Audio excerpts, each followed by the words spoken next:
Chair now recognizes Mr. Donalds from Florida for 5 minutes. Thank you, Mr. Chairman.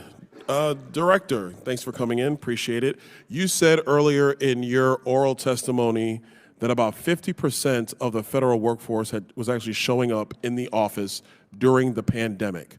Do you know which agencies in particular actually showed up?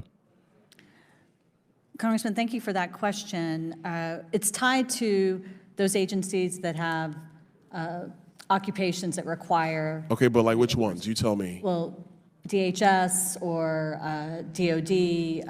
I don't know all the agencies, but it's tied to the occupation that requires on-site presence. So it's oftentimes Border Patrol, other. So if you're Border Patrol, Homeland, DOD over at the Pentagon, FBI, ATF, facilities, because you got to actually keep the stuff working.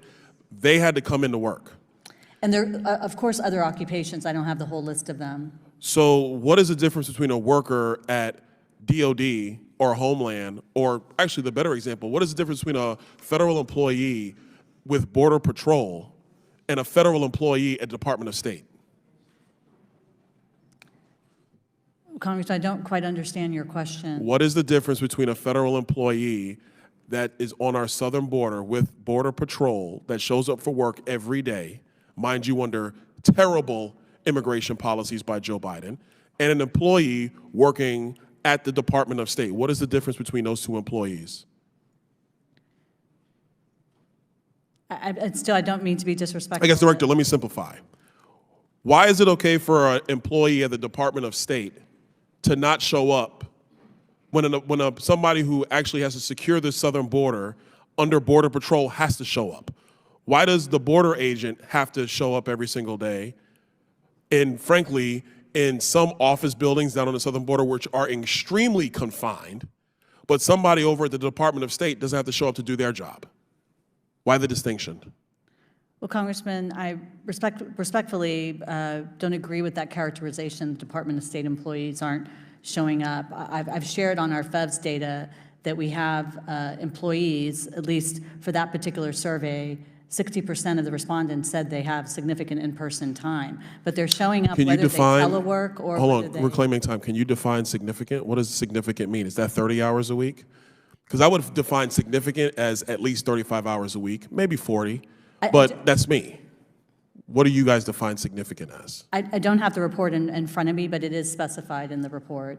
So you don't have, okay. So can you make sure you get us that? Because I think the definition of significant is an important criteria for us to understand. If we have half the federal workforce during the pandemic didn't go into the office. Let me ask you this question. Post-pandemic, I know what the president is doing about May 11th is the end of the pandemic. That's just because the president wants to send out $600 billion in American Rescue Plan money that should not actually be going out, by the way, because we're hitting the debt ceiling. We're $31 trillion in debt. So sending $600 billion out the door for the quote-unquote pandemic, which is already over, to me is budgetary foolishness, but that is what the president wants to do. That being said, now that the pandemic is over, what percentage of the federal workforce is actually back in the office?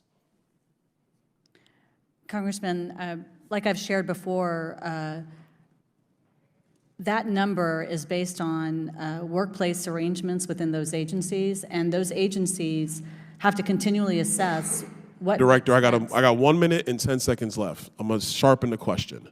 Do you know today what percentage of the federal workforce is actually back in the office place? Congressman, I don't know that information. We do collect. We have a telework report report that we've issued at the end of the year. Director, you are testifying in front of oversight. You don't have the data in front of you about what percentage of the federal workforce is actually back in the office?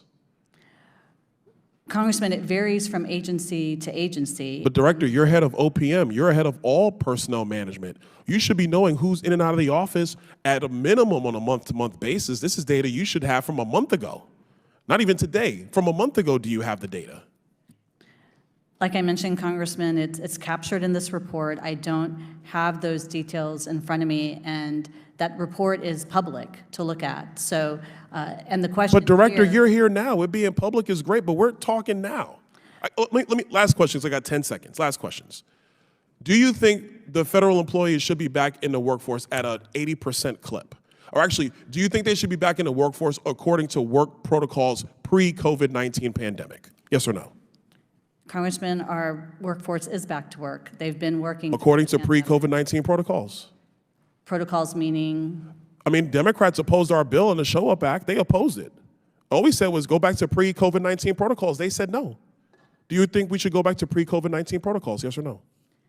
Congressman, it's a more complicated question than a yes or no answer. That's not complicated at all. People got to show up for work. Thank you, Director. Thank you. Chair recognizes Ms. Baylett for 5 minutes. Thanks for watching, everybody. Make sure to hit that subscribe button. Turn on your notifications so every time I put out a video, you can know about it. It'll come up in your feed. Hit that like button if you liked it. And be positive. Peace.